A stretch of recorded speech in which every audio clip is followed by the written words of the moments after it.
Hello and welcome to Global News Factory. I'm your host Vikrant. The rules-based clubhouse is nervous. You know what I mean. NATO.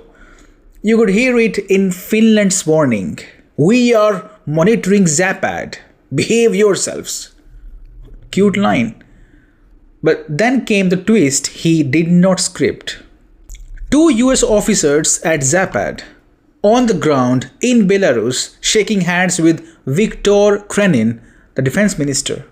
He looked at them and said, "Whatever is of interest for you, you can go there and see. Talk to people."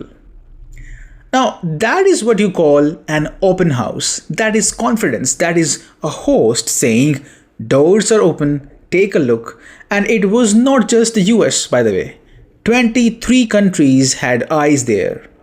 And 3 of them were NATO members: US, Turkey, and Hungary. Now step back. The US-Belarus ties are warming. Sanctions on state-owned airline Belavia lifted. Prisoners in Minsk, dozens released, including an EU staffer. That is not romance, that is realism. Because if you want any exit ramp in Ukraine, you need trust. And trust does not fall from sky, it is built with small moves, with open visits, with come and see for yourself instead of take our press release and clap. Russia and Belarus get it. Show, don't shout. Let the Americans walk the range. Let them see the drills. Let them ask the hard questions. And that is how adults act when they are not hiding something. It calms the air, it cools the noise. It says, we are not planning surprise fireworks, we are training like you train. Now exhale. So here is the main question. Will NATO return the gesture? Because NATO is running a huge exercise right now. Poland's Iron Defender is a beast. 30,000 troops, 600 machines, a full month of tracks, jets, and press conferences. If you believe in confidence building, this is the moment. Invite Russian officers to observe. Let them walk the lanes. Let them talk to commanders. Let them see what is real and what is headline sugar. But we know the answer. Not in this lifetime. NATO loves transparency as long as the other guy is the one who is undressing. This is the core difference now. Russia and Belarus are acting like a team that knows its ground. Calm tone, open doors, measured lines. You can go and see. NATO talks like a hall monitor in a panic. Behave yourselves. Then it runs a giant drill next door and pretends secrecy equals safety. It does not. Secrecy equals suspicion, and suspicion loves accidents. Turkey and Hungary showing up at Zapad should also make Brussels chew its tie. These are alliance members. Yes, but they also talk to Minsk and Moscow like grown-ups. They hedge, they balance, they refuse the cult of us good, them evil.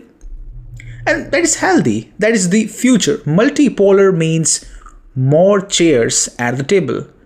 Not one guy with a megaphone and a list of rules that change every week.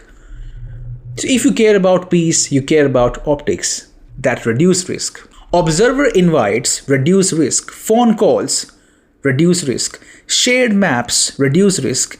When Russia and Belarus go first, they say, our drills are not a jump scare. If NATO refuses to mirror that, it tells you something. It tells you the alliance is insecure. It tells you the PR is louder than the policy. It tells you they still think they can shout their way to safety. Moving on. Breaking news. Tariffs hit India. India yawns. Exports rise. That is the headline. That is the mood. That is the punchline. Trump rolled out his big tariff show. India rolled out receipts. August exports up. The number is loud. About $69 billion in total exports of goods plus services. Y on Y growth around 9.34%. That is not a scratch, that is a flex. The so called shock turned into free marketing. India basically told Washington, thanks for the PR, cash or card. Let's talk drivers because the engine matters. Electronics jumped, gems and jewelry sparkled, petroleum held the line, pharma did what pharma always does, quietly sell life. Trade deficit also narrowed from roughly 27.35 billion in July to about 26.49 in August. Imports fell around 10.1%. Now, that tells you two things. One, the domestic market is doing what PM Modi asked, buy local. Two, India is not just exporting more, it is importing smarter, less splurge, more sense. When the world tries to trip you, you tighten the laces and keep running. Now, some sectors did feel heat. Some jobs took a knock. Let's be adults. Tariffs hurt somewhere. But the system did not wobble. The macro picture stayed the calm. The shock was supposed to be a sledgehammer. It turned out to be a rubber mallet. Thump and bounce back. Let's address the big ego line from across the ocean. We are the consumer of the world. Watch this. The magnet of the world is the U.S. consumer, right? You know, remember the saying, the customer is always right? U.S. customer is the greatest buyer in the world. They're like, you don't know what you're doing. You're going to destroy the market. You're going to destroy this and that. And they were all blowing up the internet. They all are experts. And let me tell you who the experts are. Donald Trump and his trade team. Cute. India is a consumption giant. People here buy, eat, travel, binge, and build at India scale. That scale absorbs shocks, and when needed, India reroutes. Middle East energy, Asian supply chains, BRICS corridors, rupee trade windows. Washington brought a tariff, India brought a network. And now about that sorry line. The fantasy that India will crawl back and whisper, we are sorry, at a US table. It's all bravado because you think it feels good to fight with the biggest client in the world. But eventually, your businesses are going to say, you've got to stop this and go make your deal with America. So I think, yes, in a month or 2 months, I think India is going to be at the table and they're going to say they're sorry and they're going to try to make a deal with Donald Trump. And it will be on Donald Trump's desk how he wants to deal with Modi. Please, if anything, the right line is thank you, as in thank you for waking up our manufacturers. Thank you for speeding up. Make in India. And thank you for reminding our consumers that local is power. Tariffs can be pain, but in India's case, they also became a push. Pressure builds muscle. We just saw that. Here is the geopolitics in simple words. Hegemony ends when the bill arrives. The US tried to export pain, but India is not alone here. BRICS is building new pipes, new ports, new payment rails. You want to play tariff games? Fine, we will play supply chain chess. And this is why the days of US hegemony are over. This line does not sound dramatic anymore. It just sounds real, current.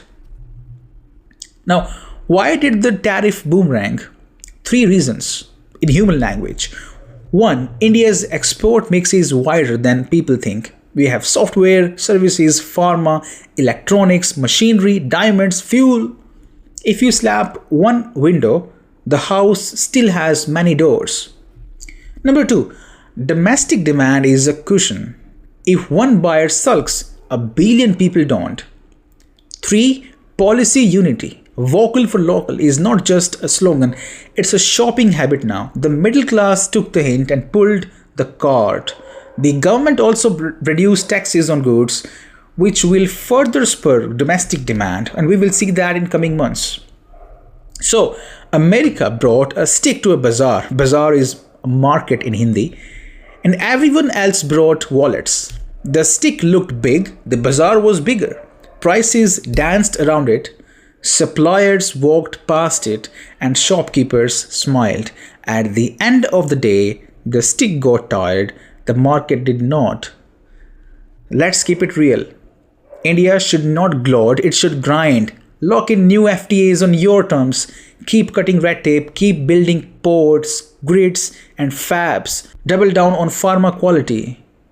And keep telling the world the same calm sentence: we sell value, not drama. And that is all for now. Thank you very much for being with me. You're watching GNF.